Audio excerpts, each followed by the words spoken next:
quand il le faut, si c'est pour trouver un financement, pour probablement faire des démarches auprès des autorités publiques, on a besoin d'un effort, je peux probablement aider. Donc c'est une démarche qui est d'accompagnement et d'animation.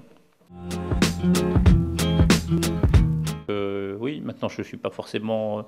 Je ne pense pas que tout le monde ait envie ou intérêt à être en stage au Monde, mais pour ceux qui le souhaiteront dans la communication, on peut probablement donner un petit coup de main.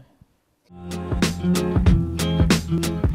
Moi je trouvais que pour Pierre et pour l'école, c'était normal et une belle opportunité pour Pierre, donc c'est normal qu'il se présente, et formidable que tout le monde considère que parmi les candidats les plus légitimes et les plus en capacité d'avoir cette direction, y ait Pierre. Donc c'est une forme de reconnaissance pour Sciences Po Lille qu'on puisse considérer que le successeur de Richard Descoings soit Pierre Mathiot. Maintenant, pour ceux qui ont connu Richard Descoings et ceux qui connaissent Pierre Mathiot, je pense que là, il y avait un écart en termes de tempérament, en termes d'intégration à l'establishment, et que ceux qui ont nommé Richard Descoings avaient probablement beaucoup de mal à admettre que son successeur puisse être quelqu'un qui vienne de Lille et qui soit un universitaire avec le tempérament de Pierre. Donc je pense que c'est dommage pour Sciences Po Paris et c'est plutôt une très bonne chose pour Sciences Po Lille qu'on garde Pierre.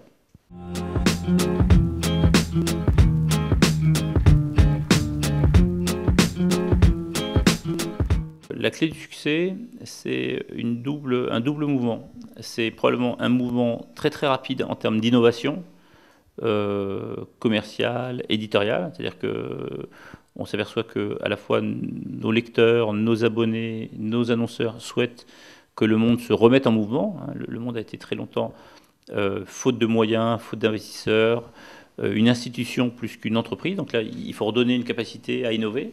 Et que d'ailleurs on gagne des lecteurs quand on innove, que ce soit sur le papier ou sur le numérique. Donc ça, il faut être plus rapide et aller plus loin. Et ça, c'est une des demandes des actionnaires, c'est que moi, je donne ce rythme-là. Il faut continuer à augmenter le niveau d'exigence éditoriale. Et donc là, c'est quelque chose de moins dynamique.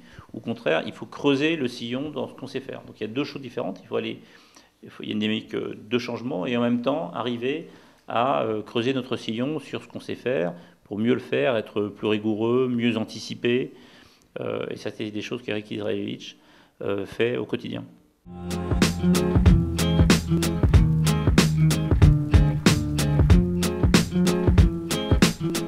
Il y a toute une génération qui consomme de la presse papier et qui va continuer à le consommer. Donc oui, il y a une cible qui a besoin d'un produit papier.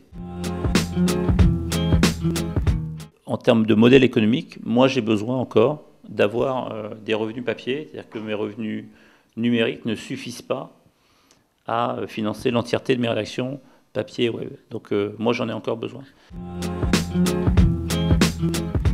Il peut avoir, au coup par coup, une réaction d'un annonceur sur un choix éditorial. Maintenant, il n'y a pas d'exemple d'annonceurs qui durablement ne sont pas revenus. Donc il faut que les choix d'éditoriaux se fassent, quand bien même il y a des réactions impulsives d'annonceurs, parce qu'ils reviennent un jour. Écoutez, moi, en termes d'employeur, si je peux donner un conseil à ceux qui voudraient faire du journalisme, c'est là où il y a de la croissance de l'emploi.